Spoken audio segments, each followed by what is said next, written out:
Now it's my special privilege to introduce our speaker for today. Everybody knows Mike Pompeo, the 70th U.S. Secretary of State. Mike Pompeo is the first American to have served in the cabinet posts of Secretary of State and Director of the Central Intelligence Agency. His service was the culmination of 4 decades of a wide-ranging set of experiences that reflect our quintessential American core values, that being hard work, risk-taking, free market competition, individual liberty, opportunity, national sovereignty, and a strong faith in God. From serving in uniform as a young Army officer on the communist border of the Iron Curtain to spending days on manufacturing floors with hardworking machinists making American products for companies that he led, to sitting in the White House Situation Room at critical moments, Mike has collected worldwide relationships, unique memories, real achievements, and powerful stories of the great Americans he has worked alongside. Serving as our nation's senior diplomat in his role as the 70th U.S. Secretary of State, the world witnessed the emergence of America as a massive energy exporter, a force for good in the Middle East, with real peace cemented in the historic Abraham Accords, and an American foreign policy based on our nation's founding ideals that put America first. Mike's time at the state marked the end of naive engagement with the Chinese Communist Party, pulling back the curtain, shielding the egregious acts of the CCP that threatened American jobs and freedom. 4 times Kansas elected Mike to represent our 4th congressional district as a member of the U.S. House of Representatives. In Congress, he served on the House Energy Committee, House Intelligence Committee, and the special committee that investigated the death of 4 Americans in Benghazi. One of the things I like best is Mike is a former KIOGA member. We're going to work on making that a current one, but he was a former KIOGA member. I've had the privilege of visiting Secretary Pompeo at the State Department with a couple of groups, and you know, it's what is surreal about that. You go in and you see the pictures of all the former U.S. Secretary of States, beginning with Thomas Jefferson. But the work that Mike has accomplished, you know, changing the Chinese Communist Party, and the huge efforts with the huge positive influence on human rights as well as religious freedoms, not to mention his steadfast support for the free enterprise system, has made him, in my opinion, one of the greatest Secretary of States this nation has ever seen. You know, Mr. Secretary, you have lots of friends and supporters in our audience today. And let me say, on behalf of all of them, thank you for your phenomenal service to this nation.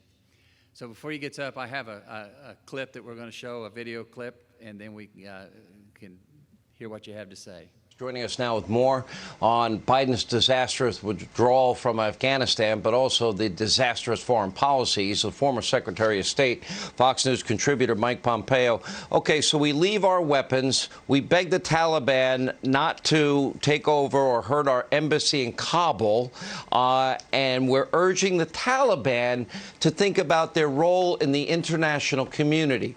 Mr. Secretary, please tell me that they know more than that, because that is a fundamental lack of basic knowledge about who the Taliban is, who they have been, and what they're capable of.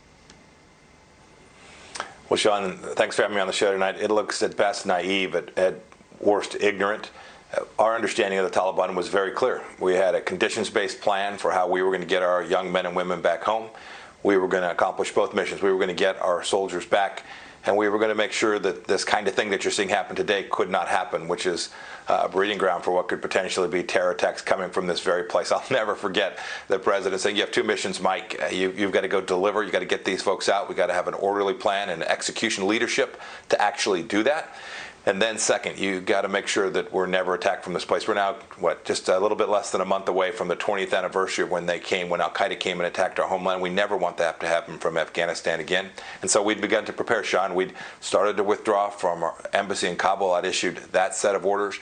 President Trump himself made clear to the Taliban leadership, touch an American, we're going to come hard and we're going to come fast. And from February 29th on, when we got the first set of understandings with the Taliban, we didn't have a single American killed by the Taliban. That's 11 months straight, the longest time in an awfully long time in Afghanistan. Sean, deterrence works, weakness begets war, and you see what weak leadership ultimately leads to. And I hope we're successful at achieving those 2 missions, and I hope there's no Americans harmed as we head down this next several weeks and months. Yeah, well, I think it's inevitable now what's going to happen in Afghanistan. Sadly, let's take a little, make a whip around the globe if we can. Let me talk about China. First of all, very few people seem to be talking about China and Russia arming the #1 state sponsor of terror, Iran. More importantly, we have the Chinese lecturing Secretary of State Blinken on human rights in Anchorage. I have a problem with that. Next, we have the Chinese government literally threatening U.S. and Japanese military bases, and they're talking openly about what they're calling reunification with Taiwan, and America now must get permission to land our military airplanes at our allied country, Taiwan. China wants to grant us permission to do that.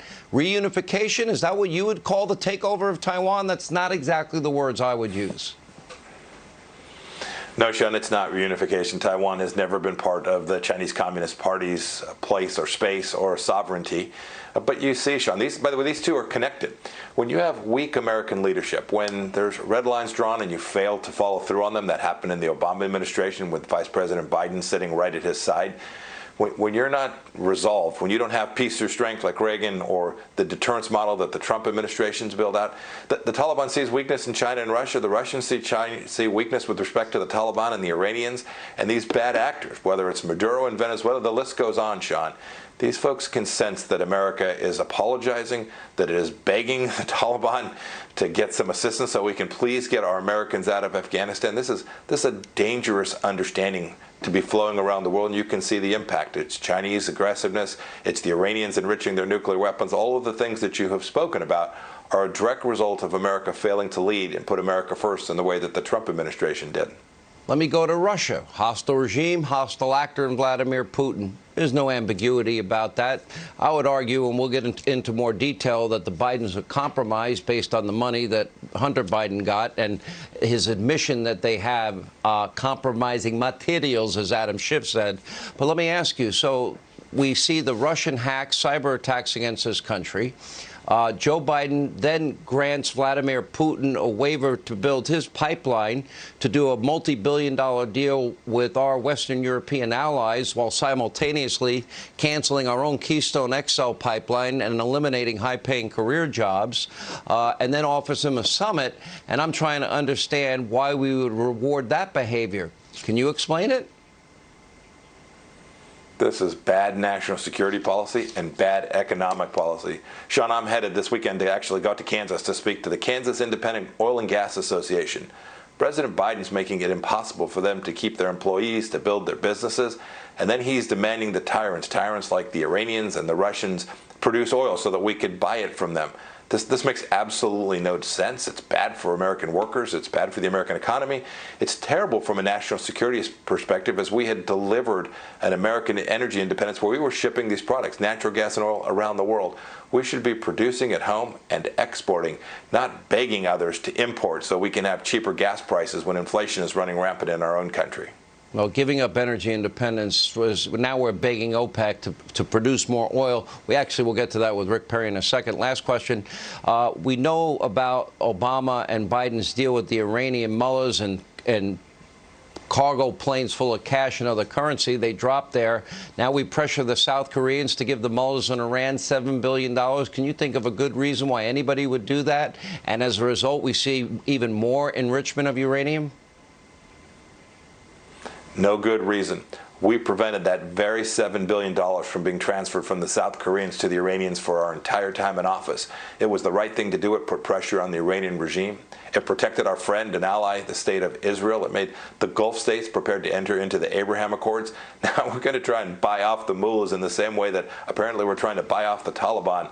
This is bad foreign policy. It'll put Americans at risk, Sean. All right, Mr. Secretary. Well, it's finally great to have an adult weigh in on foreign policy, because this is a disaster, and America is going to pay dearly down the road, and probably sooner than later. I worry for our country. Thank you, sir. Yeah.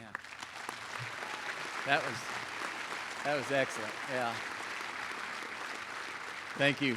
Let's give it up for the 70th U.S. Secretary of State, Mike Pompeo.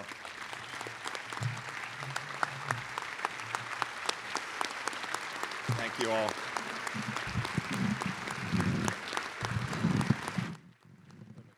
Thank you all. That's very kind. That is very kind of you, Ed. Thanks for the nice introduction. That was completely impromptu. Had I planned it, Sean would have never let me pull it off. It is wonderful to be back home with so many friends. I would have come home sooner, but the warranty on Century pumps was still in place. Now that it's all gone, I can come back and say no risk that I get sued for bad equipment being somewhere. You talked about first. I'm pretty sure I'm the first KIOGA member ever to be the CIA director. But you all can live in hope. There's a chance for each and every one of you. I certainly would have never dreamed I'd get a chance like that, or to serve as America's 70th Secretary of State. I'm reminded when I say that, President Trump was the 45th president. I was 70th. There was a lot more turnover in my gig, but I made it. I made it all 4 years. Thank you all for having me here today. To Steve Anderson, my friend, thank you for keep beating on me to get me out here.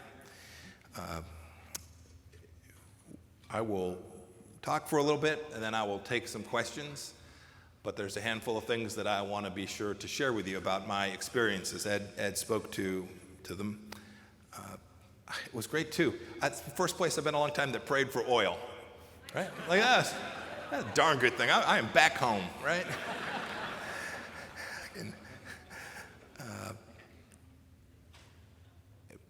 When you get a chance like this, you realize it takes all the people around you, people who enabled you, people who helped you when you were a bit down. So many of you who I'm with here today were part of that. I can't tell you how many people would just call and tell us they were thinking about us or helping us, or that they were praying for us. It was important to Susan and to me and to our son, Nick. In fact, we would joke, Susan would start to get a whole bunch of texts on her phone that would say, praying for you. And she would know I'd done something crazy. So the rule became the 5th time she got a text that said, praying for you, she'd call and see if I was okay and doing just fine. But it is the things that we all know and love, right? The work that you do, the people you hire, your family, your faith that are so special. Our son Nick, some of you have asked, Nick is now 30 years old. He's engaged. We're excited about that. It's a great story. On January 20th, literally at noon, so I was flying out of the State Department about 2 minutes before that, I get sanctioned by the Chinese Communist Party.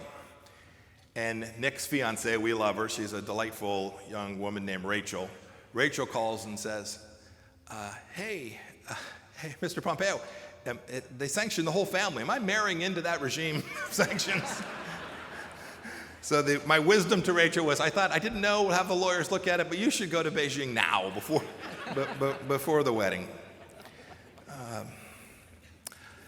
I do, more seriously, I want to talk about what's going on today, but I want to talk about it in the context of how President Trump and I thought about our responsibilities to each of you. We understood that getting American security right mattered an awful lot so that we could get things right at home. And I had the chance to be with the president most days of the week during my first time as CIA director. I briefed him every day I was in Washington when he took the briefing, and I got a chance to watch him. And he would always say, we'd present a national security problem, and he would always say, my Mike, who's got the money, right? We understood that American economic power mattered. It mattered to the security of the United States. It mattered to our friends and allies. They were always looking to see that America's economy was strong and that we were a vibrant capitalist society and that we were prepared to take risks around the world that could create wealth and prosperity for their people as well. I told this story before, but I traveled to 80-plus countries during my time in CIA and state, and every time I landed in that beautiful white over blue plane that you provided to me, thank you, it's nice ride. Now I'm back in the middle seat on Delta. It's all good. My son joked, he goes, how are you going to do that? And I reminded him, for 53 years, I was just fine. I can figure it out again. They wanted to see me, every country, they wanted to see me. Not because I was Mike, but because I was America's Secretary of State. And because they knew that the Trump administration was going to go there and protect America vigorously. And in the process of doing that, had the real chance to make life better for their people and for their economies.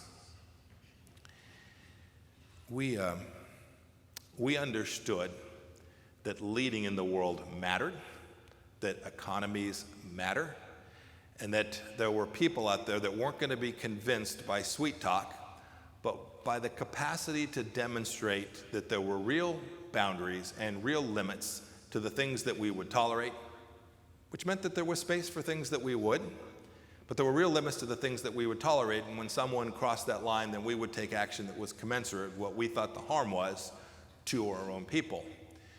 And I'll use that, I'll come back to that, because really, this was the model that President Trump allowed me to go out into the world with. You know, I joked, he called me early on in January, I think the 2nd or the 3rd, and he said, "Mike, have you seen the Washington Post today?" And I had a rule at that point, I didn't read the Washington Post. It wasn't healthy. My therapist and my cardiologist had told me, stop reading the Washington Post. He said, "It says you're my most loyal cabinet member." And I had to remind him that was not intended as a compliment.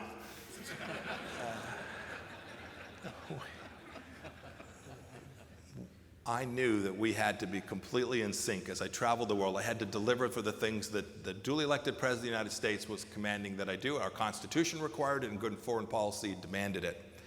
And I want to talk about that in the context of 5 projects that we worked on. I originally for today had 4, but I'll add a 5th because of what we're seeing in South Central Asia and Afghanistan today.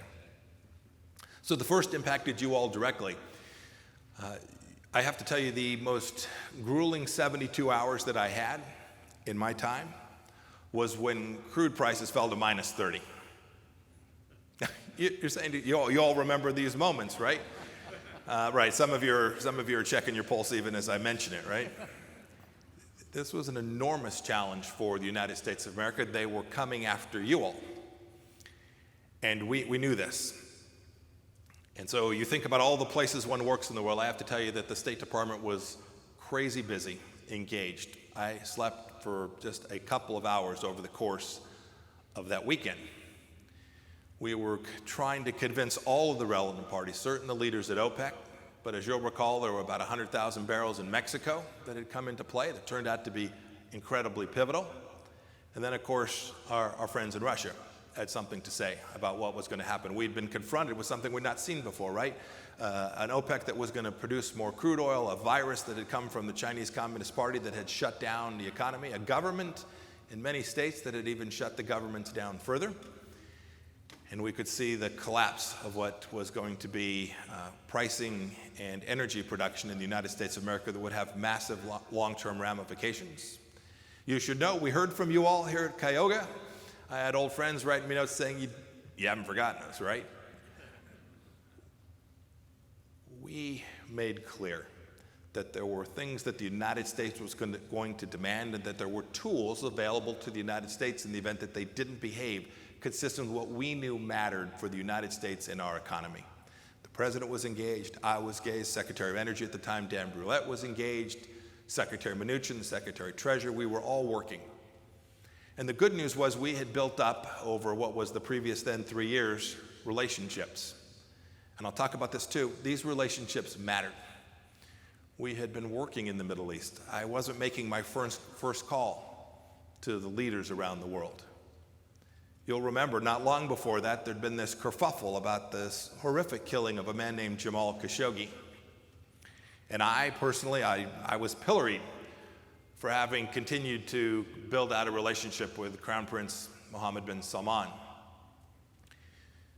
But we knew that the Kingdom of Saudi Arabia mattered an awful lot to the United States of America. And while we thought this death was horrific, we knew that that relationship was going to matter an awful lot. It was at that moment that it did matter an awful lot. He was willing to take my phone call and talk about the things that we needed to work on together to make sure that crude oil and crude oil production from this place was going to be consistent with what it was President Trump wanted and what America needed.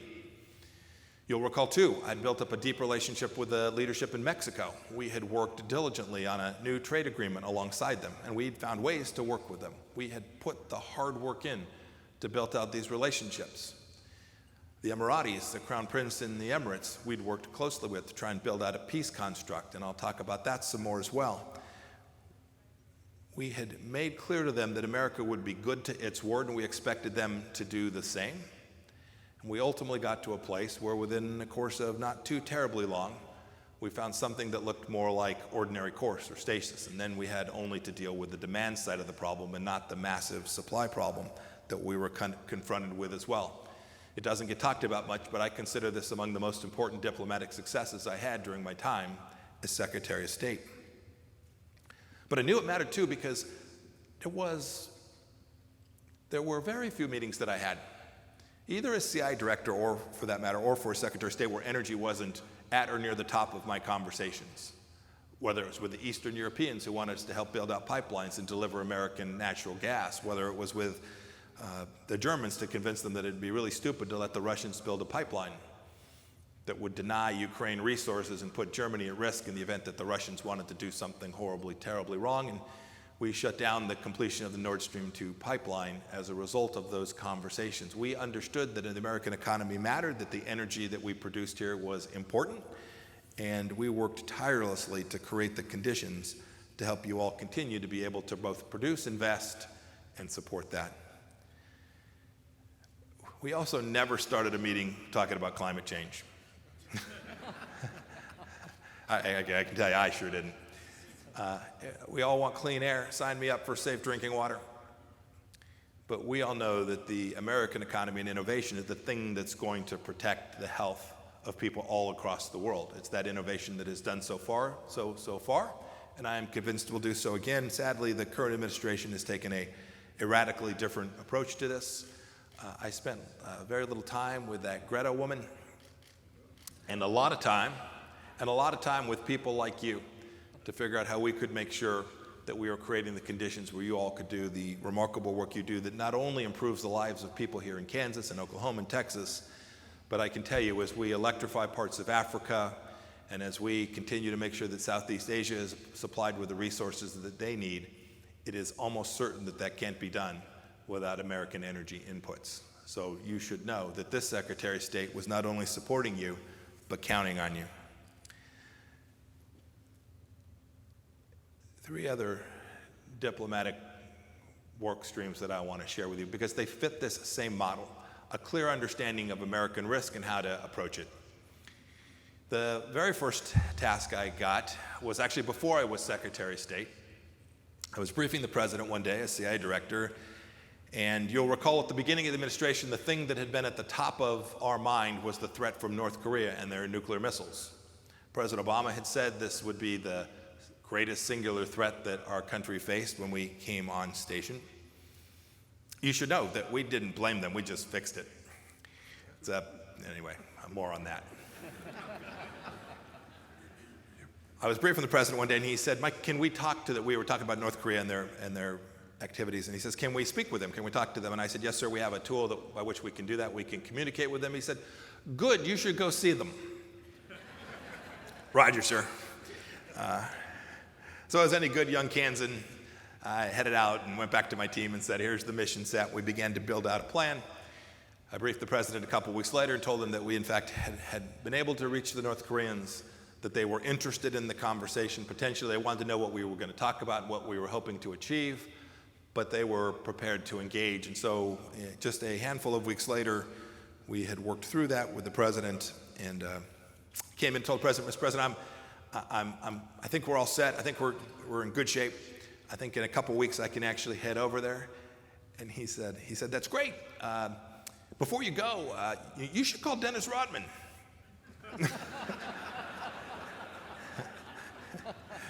So I understand Commander's intent. I called Dennis Rodman. You'll recall he was the coach of the North Korean basketball team and had spent more time in North Korea than anybody before me. Now I am the record holder for time with Chairman Kim. And I talk about that in that conversation because the President had a very clear intent. You remember my button's bigger than your button, Little Rocket Man. Everybody remembers all the noise. But don't forget the work. The work that we did was to create a deterrence model where Chairman Kim came to understand that we were serious about the things that they were simply not going to do. And so after the summit was finally set up in the summer of 2018 in Singapore, There wasn't a single long-range missile fired from North Korea, nor was there a nuclear test conducted, something that hadn't been the case for years and years and years. A model that worked for America, a model that worked for the North Koreans, and while we did not achieve our ultimate objective of getting them to give up their nuclear weapons, we created less risk and more peace and a safer world, not only for us here in America, but for people everywhere. The next one is near and dear to my heart. As a CI director, I became close friends with the director of the Israeli intelligence service, the counterpart, an organization called Mossad. You would have seen it in nearly every good spy movie or spy book.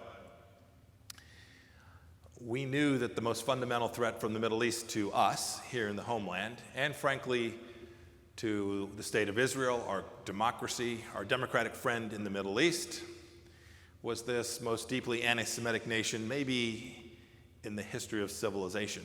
To this day, they want to wipe Israel from the face of the earth, and they just as soon do that to us here in America as well. So we began to chart a course towards peace. Previous secretaries of state had taken a different approach. If I'd have been like my predecessors, I would have hopped on a plane, flown to Tel Aviv, and then gone back and forth between Ramallah and Jerusalem until we all threw up our hands in frustration. We took a different approach in spite of what the consensus establishment was in Washington, D.C. The consensus was if you can't solve the problem with the Palestinians, no good can come. This was, by the way, Republican and Democrat consensus for 40 years. While acknowledging that might be true, we thought we'd take a different approach, and so the president built out a team and an organization, Mr. Kushner, Secretary Mnuchin, me, and a whole bunch of other folks to go see if we couldn't convince a whole bunch of other countries that, it'd be a good thing to be friends with the state of Israel. We did that selfishly. We did it for Israel too, but we did it selfishly. We knew that if we got this right, the chance of us having to send our young men and women to go fight and die in that place, as we have done an awful lot over these last decades, the chance that we'd have to send them to one of those places to go fight and potentially die was decreased dramatically. And it wasn't straightforward. It wasn't easy. There were deals that had to get done, but we were determined, and President Trump's mission set was unequivocal, and we knew the power that we had to change the course of history in the Middle East. And we ended up not one, not two, not three, but four, with more on the way, of nations who finally said, for the first time since 1948, that the state of Israel has the right to exist, and we want to be friends and allies and partners alongside them, and we're going to help the Americans take down this threat from the Islamic Republic of Iran in a serious way.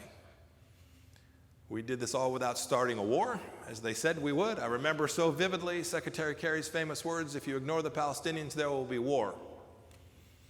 Well, we got this done and there was no war. They said if you move the American embassy to Jerusalem, there will be war. We did, and there was no war.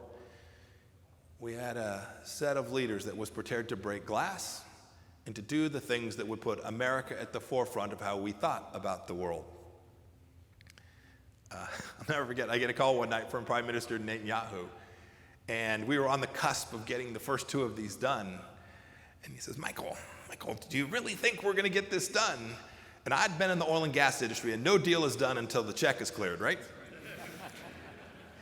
And so I reminded the Prime Minister of this famous Kansas knowledge that I had acquired. And we were blessed. Within 30 hours from that phone call, we had the deal complete. We were able to announce it 9 or 10 days later. And we have now delivered a set of conditions that I am convinced will save the lives of someone in this room's son or daughter or grandchild. These are the kinds of things that good leaders with America at the forefront can actually accomplish.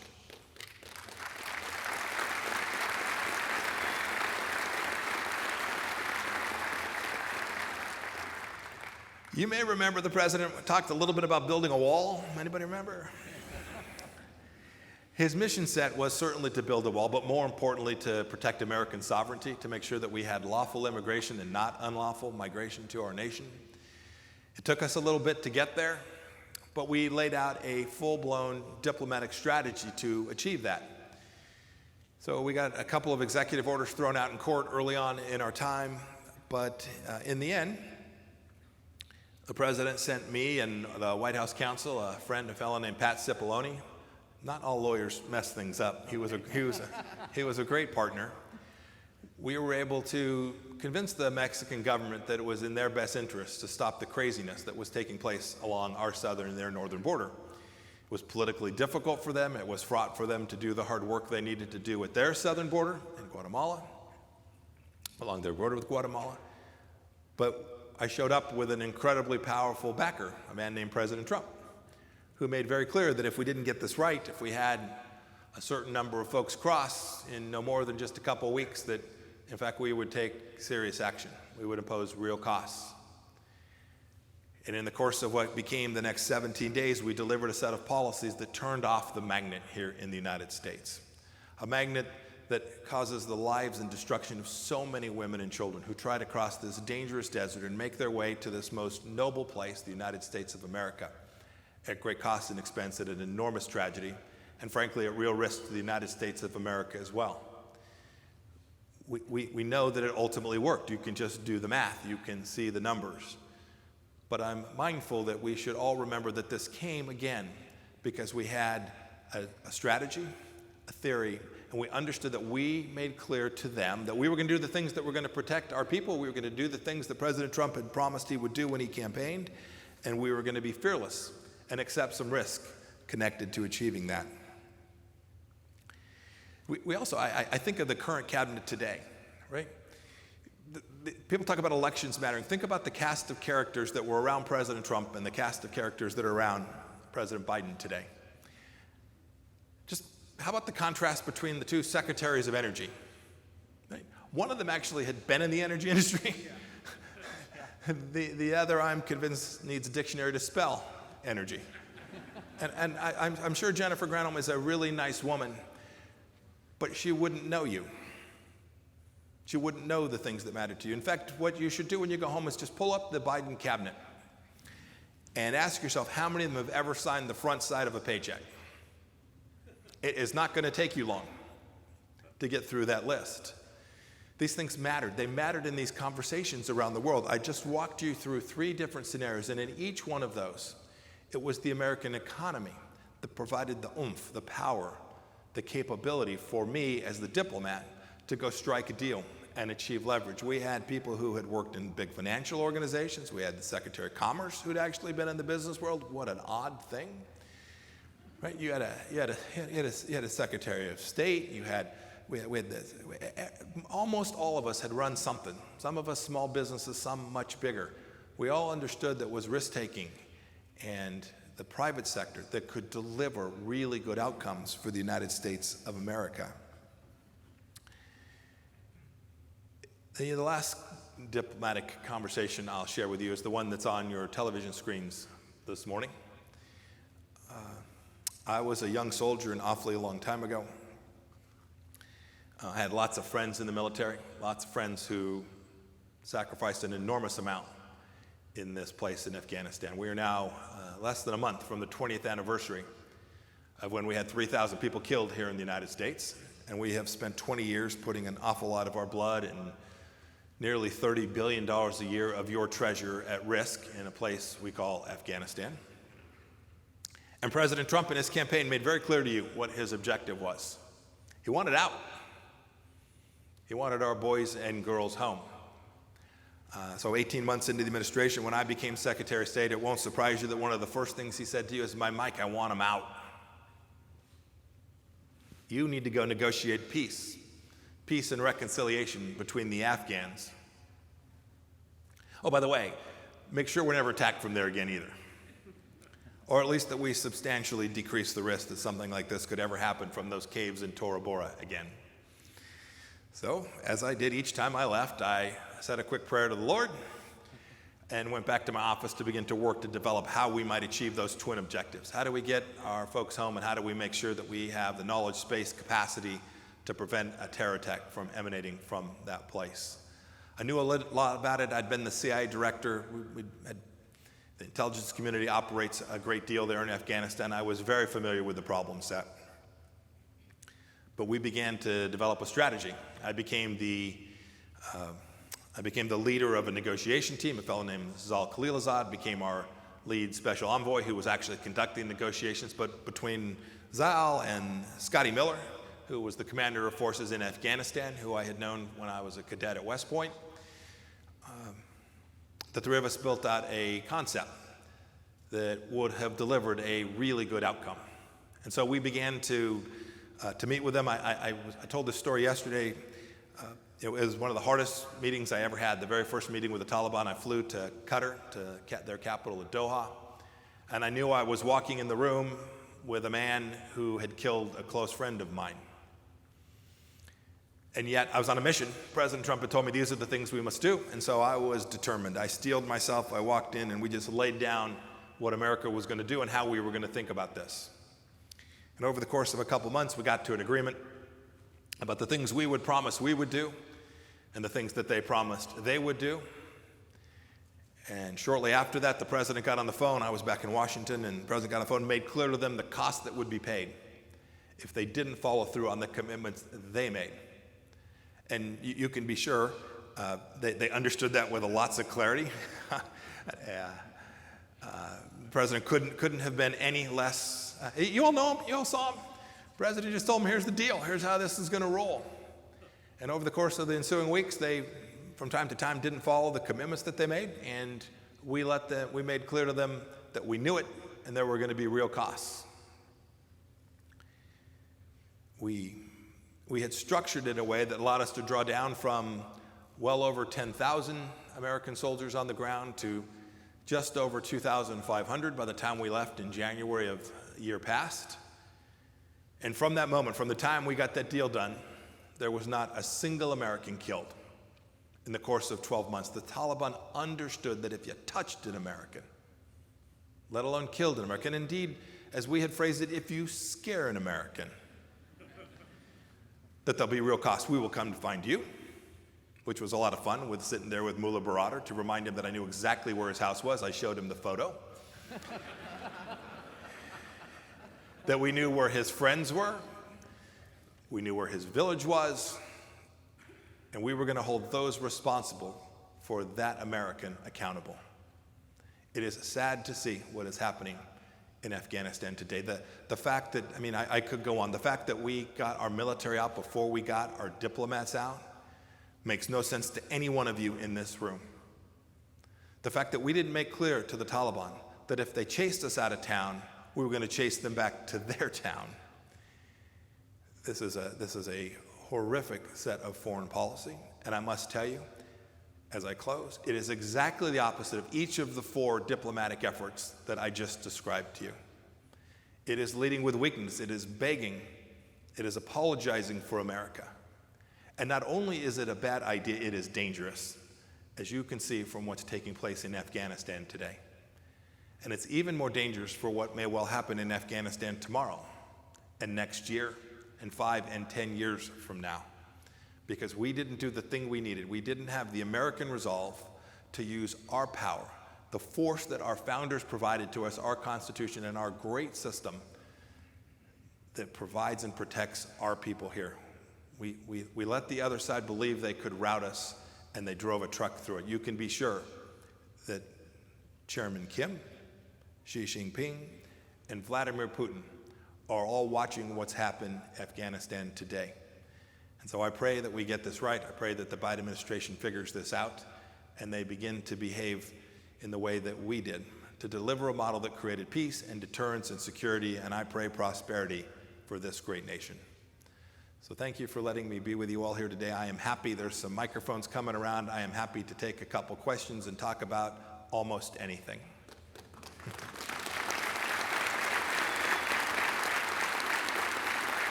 You're going to have to say something.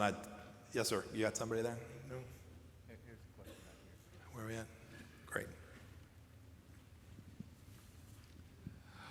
What did you think of George Soros's op-ed in the Wall Street Journal Saturday? I didn't see it. I didn't see it. But if George wrote it, I didn't like it.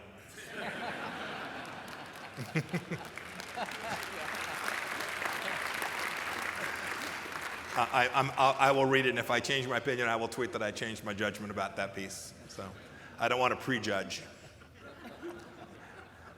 Yes, sir. Go ahead. Sure. So David asked about Taiwan. This is another example where it's going to take American leadership and resolve. We have to make clear to the Chinese, when they talk about reunification, this is not that. Taiwan has never been part of China. And we have to make clear to the Chinese that they understand that the American supply chain depends an enormous amount on semiconductors. You all every day are using a semiconductor that comes from Taiwan. And if the Chinese Communist Party takes that over, you may well not have it. It comes from a company called TSMC, Taiwan Semiconductor Manufacturer. It's not just about geostrategy, it's about our economy as well. We were unambiguous. The Chinese would, in every meeting I had with the Chinese, this was their first issue. They'd always raise it. They never castigated me in public like they did in Anchorage to my successor. Because they knew we were serious. We weren't mean, we weren't vindictive, we were just going to protect you all. And they knew that we would help Taiwan do that as well. So I always kid my wife, I had always dreamed of being an arms salesman. This was like one of my childhood dreams. And then I got to run the State Department. You may not know this, largest arms salesman in the world. So we sold MQ-9 Reapers to the Taiwanese, we sold them F-16s. We made sure that we provided all of the things that we are lawfully permitted to provide them to assist them. And then we did a second thing. We built out an enormous coalition of like-minded nations. The Japanese, the Australians, the Indians are the big economies, the big democracies alongside of us, but Southeast Asia, the Philippines, other countries too, that we built out a coalition that made clear to China that we weren't going to permit them to act with respect to Taiwan in a way that was inconsistent with the promises that they had made. The administration so far has actually talked about this in a way that's pretty good, so I applaud them for that. I always give credit where it is due. But in the end, Xi Jinping doesn't give a darn what you say. He wants to see resolve and action, and I hope that this administration is prepared to be resolved and take action if that should be called for with respect to the strait between Taiwan and the Chinese Communist Party. Thank you so much, Secretary of State. Tatum Lee, House of Representatives, District 117, out way western Kansas. I guess my question is, so now what? Now what on two fronts? Now what dealing with Afghanistan? Our southern border's open. Who knows who's coming over from the Middle East? As well as now what concerning the election and the fraud that Mike Lindell has just made very obvious to everyone last week in South Dakota. What's your opinion? Thank you so much, by the way. I don't know what this administration will do next in Afghanistan. Frankly, I don't know exactly what they did here. Right? I don't know which of the pieces of the strategic underlay that we had laid out that they've accepted and which ones they'd rejected. We had a deep plan that we had worked on for a long time to make sure that we had the stay-behind capability to understand the risk to the United States of America, the thing that President Trump was insistent upon us continuing to preserve and protect. So, goodness, I couldn't tell you how they will proceed. I know that if we get this right, we will now have to find friends and partners, right? The Indians, the Central Asian countries, I traveled there a couple times, who are now at greater risk will need support from the United States. We ought to find the ways to do that. It doesn't require massive numbers of American kids, just a little creativity and a little energy and a lot of courage from American leaders, and I hope and pray we'll get that part right. This risk of counterterrorism doesn't just come from Afghanistan, right? We were confronting it from the Iranians foremost, right? It didn't take but a handful of weeks after I left office, and the Iranians fired missiles into Israel. And while you can't prove the counter, right, it didn't happen, I can't imagine that happening when I was the Secretary of State and President Trump was the Commander-in-Chief. It's possible, I suppose, but it didn't. So I don't know how to answer your question other than say we will need friends and partners around the world to help us continue to deliver on the counterterrorism mission that has kept us all pretty darn safe these last 20 years. by the way, under both Democrat and Republicans presidents. The counterterrorism mission has been one that we can be deeply proud of. Your second question was about elections. I'm looking forward, not backwards. We have to make sure that some of the things that took place this last election don't happen again. The goofiness that happened with some of these courts that changed the rules within weeks of the election system, the fact that you had unaccountable ballots moving around in the system, we have to make sure that state legislatures across America get that right. We've got to do the simple things. I hope you all will do this here in Kansas, right? It is nuts that you wouldn't ask someone to present their ID to go vote. I mean, it's just insane. I mean, I spent a lot of time in the State Department. We would evaluate every country's election, and we'd say whether it was a fair election or not was a legal requirement. We have to make sure we have it right here at home, that you all have confidence that when an election takes place, that the person who ends up in office signing bills or vetoing bills is actually the person that the people voted for. We know how to do this. This isn't particularly complicated. Let me assure you it won't happen if it's put in the hands of people in Washington, D.C. It'll get messed up. But you all, your state elected official, make sure it happens right here in Kansas. This is not complicated. And when we do that, when we have that, I am convinced that we will find patriotic Americans that will head down the same path that I believe they headed down in 2016, and I am working my tail off to make sure they head down in 2022 as well. Yes, sir. Mr. Secretary, thank you for coming home, and thank you for your wisdom and your efforts to protect this great nation of ours. Could you make a comment or two on China's Belt and Road Initiative and what they're trying to achieve there and what consequences it may or may not have on our nation? Thank you, sir. Sure. First of all, one of the things I realized that's been 10 years is you all are a lot blurrier than you used to be. I am getting older. So let me back up just one step from that. The Chinese Communist Party is intent on the destruction of our republic.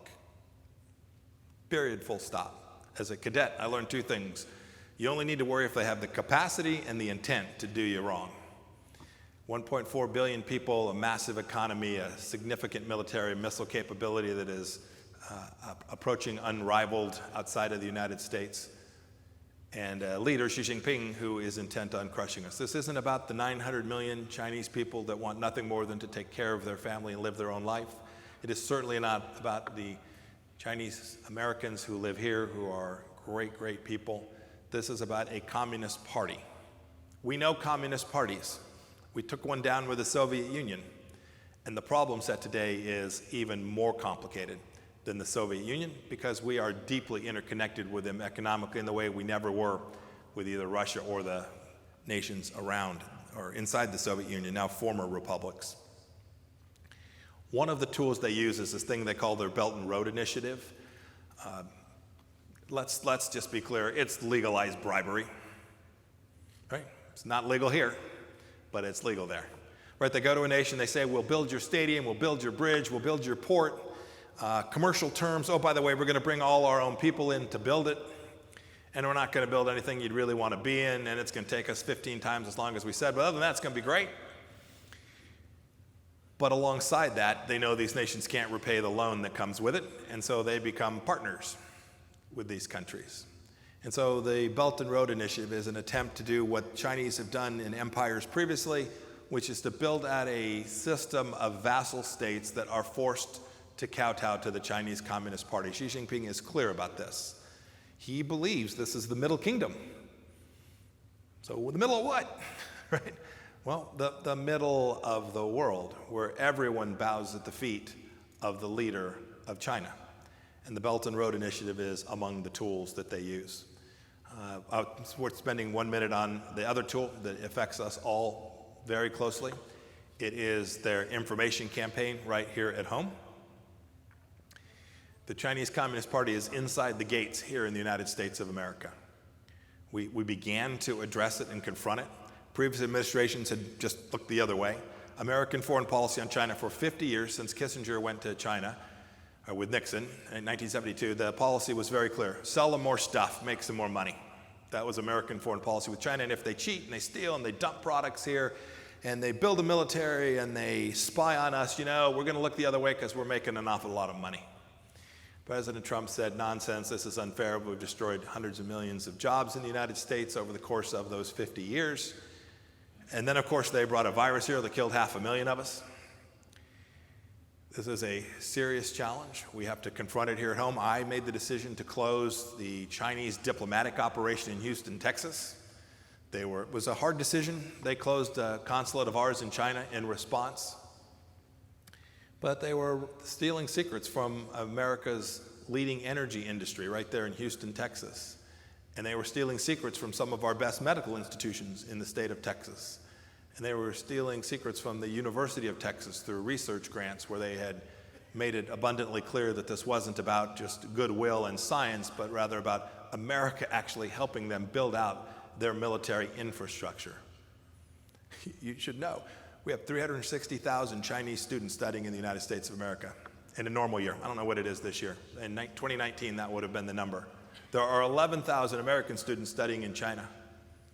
And if you think that's, those big universities, you should go look and see what Wichita State University depends on for full-freight students that come from China each and every year.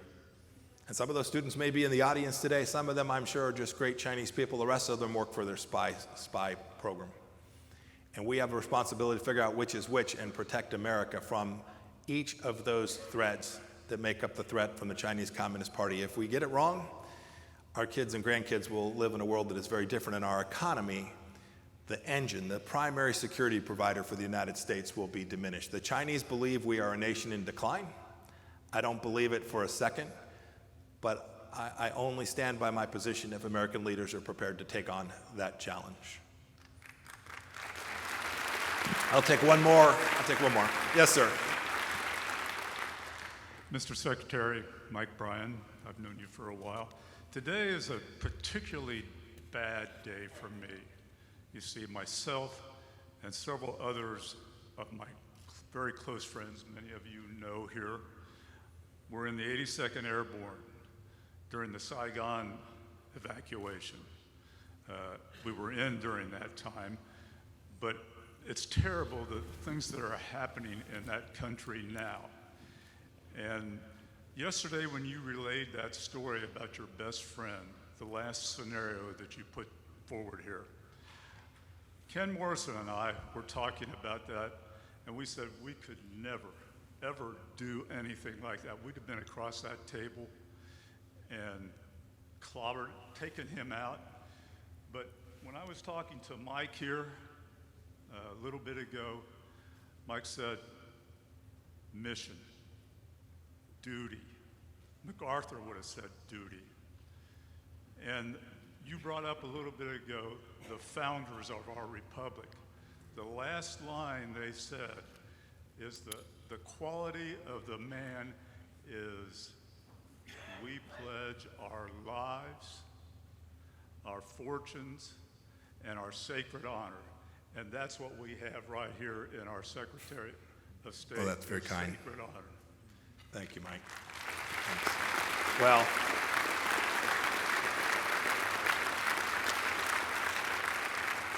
Well, there's no reason to end on any other note than that one, huh?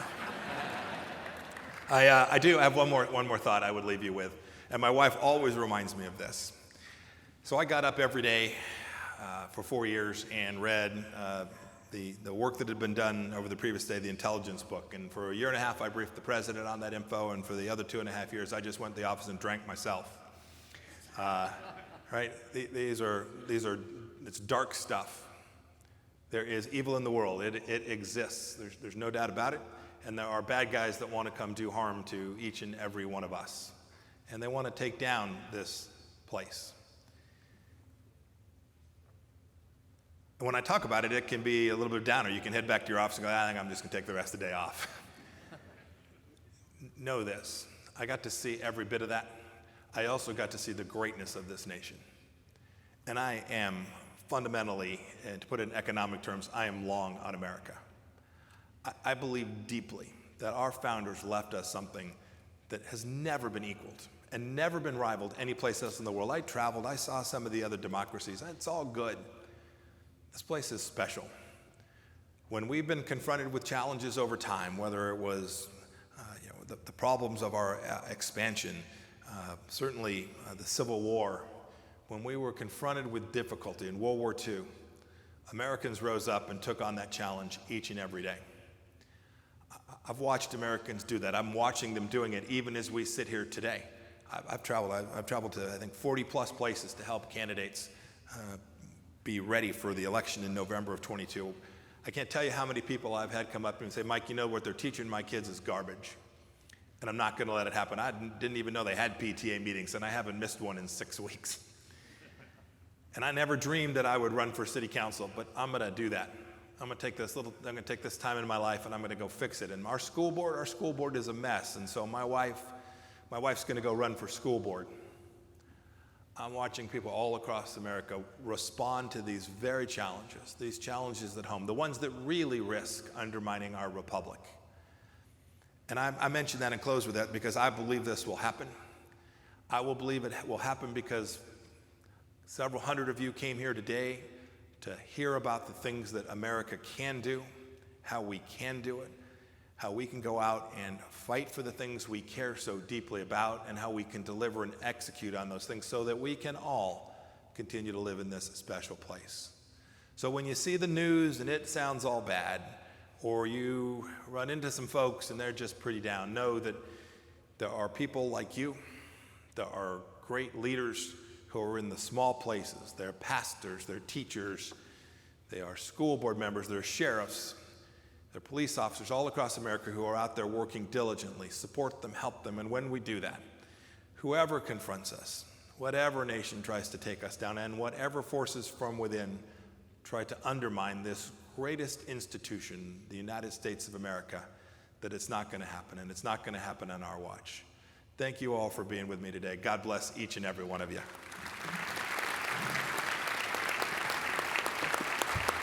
Thank you. Thank you. Thanks, Ed. Thank you.